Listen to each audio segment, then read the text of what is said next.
Some mysteries do not hide in shadows.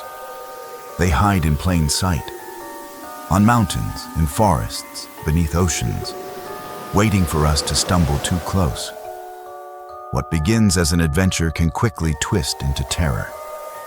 One step too far, and the line between the known and the unexplainable disappears. And sometimes, when people vanish, it is not because they are lost, but because something found them first.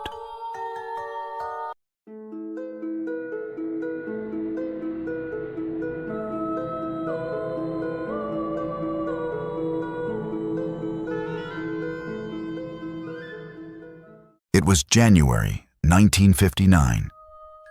9 students from the Ural Polytechnic Institute, Russia, were ready for an adventure that would change their lives. The mountains were cold, silent, and endless. Snow covered everything, and the wind whispered through the trees. The students were full of energy and hope. Some carried cameras, ready to capture the beauty around them. Others wrote in journals, sketching the snowy paths and tall pines. They laughed and joked, but sometimes a quiet thought crossed their minds. These mountains are bigger and stranger than we imagined. Their leader, Igor Dyatlov, was only 23. Calm, confident, and careful, he had led trips like this before.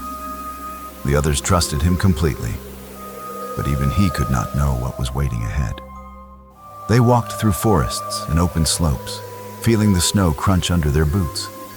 The wind was sharp and cold, but it also seemed to carry a strange sound, almost like whispers. The mountains were beautiful, but something about the silence felt wrong. At night, they set up camp. The firelight flickered against the snow, casting long shadows. Laughter turned quieter.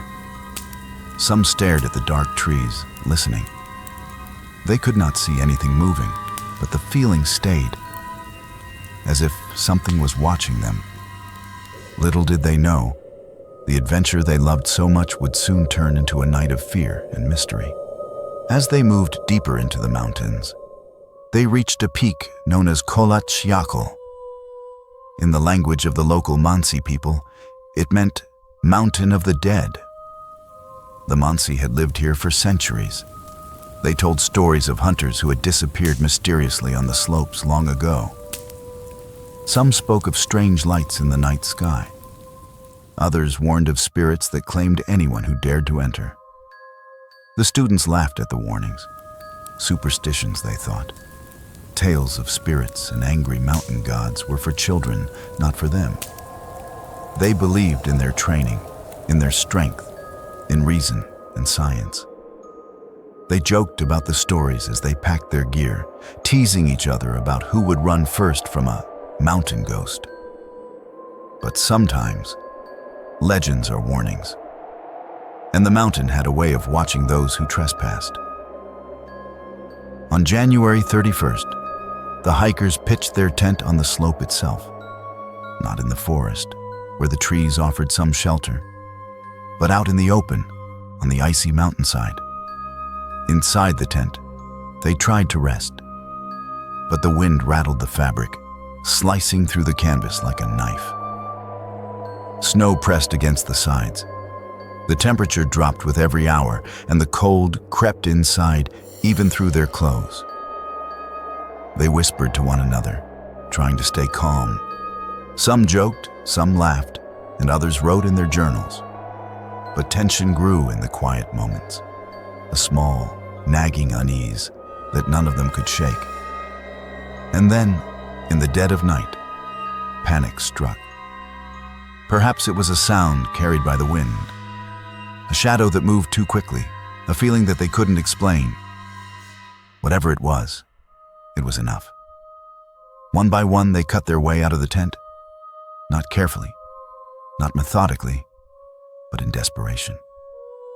They ran into the night without coats, without boots, leaving behind everything that could have saved their lives.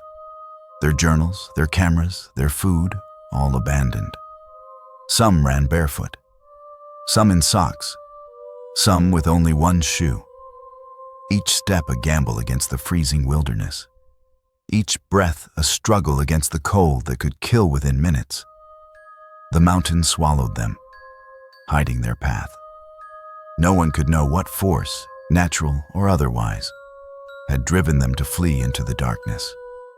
When the rescue teams finally arrived days later, the tent was found, torn open from the inside. Footprints led from it into the snow. The first bodies were discovered under a cedar tree, not far from the tent. They were almost naked, stripped to their underwear. Their hands were frozen, faces etched with terror. Broken branches suggested they had climbed the tree, perhaps to look back at the tent or escape. Something. 3 more bodies were found crawling between the tree and the tent, their positions showing their struggle to survive. Months later, the final 4 were found, buried under snow in a ravine. These were the most disturbing. 1 woman had her tongue missing, 1 man's skull was fractured, 2 others had broken ribs and collapsed chests. And yet, there were no external wounds. Their injuries suggested a force beyond comprehension. Some clothing carried traces of radiation. Some faces showed expressions of fear. And still, the mystery remained. What had driven them from the tent? Some said it was an avalanche, but experts disagreed. The slope was too shallow, and the tent was still standing. Many found this explanation too simple, unable to account for the hikers' strange injuries or the state in which they were found. Others whispered about military tests. People remembered seeing strange lights in the sky, odd flashes in the distance. Rockets, secret weapons. Could the hikers have seen something they weren't supposed to? This theory captured the imagination of those who believed governments might hide dangerous experiments in remote areas. And then there were the Mansi legends. Stories passed down for generations. Spirits of the mountain, angry and protective, demanded lives from anyone who dared intrude. Some locals swore that even the wind carried voices, warning trespassers to turn back. For many, these tales made sense of the unexplainable, blending fear and respect for the natural world.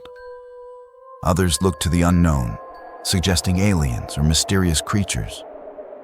While impossible to prove, the theory had a strange appeal. It gave people a way to rationalize what seemed utterly irrational, a way to fill the gap between fact and imagination. The Soviet authorities conducted an extensive and thorough investigation into the deaths of the Dyatlov hikers. After months of research, interviews, and analysis of the site, they reached a conclusion that would only deepen the mystery. The official report claimed that the hikers had died from what they referred to as a compelling force. However, this vague explanation left everyone questioning the true nature of the event. What exactly was this compelling force? And why didn't the authorities provide further details? The authorities' investigation included autopsies and interviews with those involved. Yet the evidence presented didn't line up with any of the initial theories. The hikers' injuries were severe and perplexing. Some had broken ribs, a fractured skull, and internal injuries that suggested they were struck with extreme force. 2 of the hikers were even missing their eyes, and 1 had her tongue removed. No animal attack could explain this level of damage, and the injuries didn't match those from an avalanche either. This left investigators and experts puzzled, unable to come up with a plausible explanation for such unusual and horrific injuries. Even today, decades later, the Dyatlov Pass Incident continues to fascinate and terrify. Researchers, adventurers, and ordinary people alike return to the story, drawn by the unanswered questions. There is a lot of information available. Official reports, diary entries, photographs, scientific studies, and countless articles. Yet none of it provides a complete explanation. Some search for logical answers, others imagine the impossible. Secret experiments, strange forces, or spirits of the mountain.